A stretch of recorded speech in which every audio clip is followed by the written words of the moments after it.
বছর। এইবার আল্লাহর নবী বলছেন মা এমন একজন ব্যক্তি রে আজকে ছোট্ট ছোট্ট ছেলেদেরকে মার কোল টেনে খালি করে না, জরবের মতন আব্বা পাটাকে বন্ধ করে না, ঘরের বিবিদেরকে বিদ্ধ করে নাই, তার নাম হলেন মালাকুল মউত। আজকে তোমার বাবার ঘরের মধ্যে এসেছে, দেখেন মেয়ে যখন এই খবর শুনলো নিশ্চয় মেয়েরা কি চোখের পানি ধরে রাখতে পারে রে বাবা।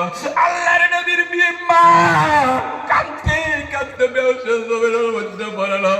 ওগো নবীজি বাবা আর কি আমি ফাতেমা জীবনে আব্বা আব্বা বলে ডাকতে পারবো না রে বাবা। ও বাবা তোমাকে কি জীবনের মতন আমি হারায়া গেলাম। আল্লাহর নবীর মেয়ে যখন কান্দা বেড়ে গেলেন, আল্লাহর নবী বলতেছেন মা দুনিয়ার সব সহ্য হয়, তোমার চোখের পানি আমি সহ্য করতে পারি না। আল্লাহর নবী দেখেন বললেন মা ফাতেমা তোমার কানটা আমার মুখের ভিতরে লাগাইয়া দাও।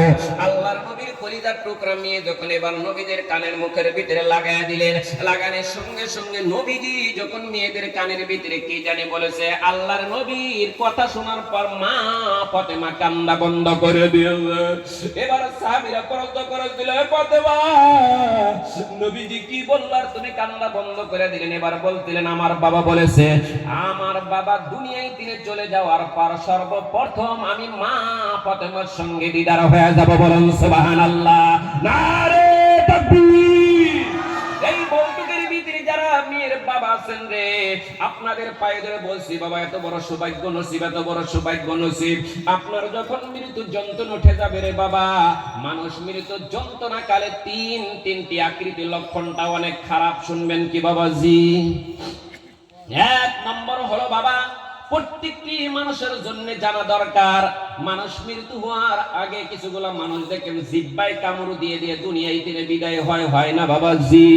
এইবার বাবা আমরা মৌতের কথা স্মরণ করি না রে বাবা, কিছুগুলা মানুষদেরকে লক্ষ্য করে দেখেন মৃত্যু যন্ত্রণা কালে পেটসাপ পায়খানা করে করে দুনিয়ায় দিনে বিদায় হয়।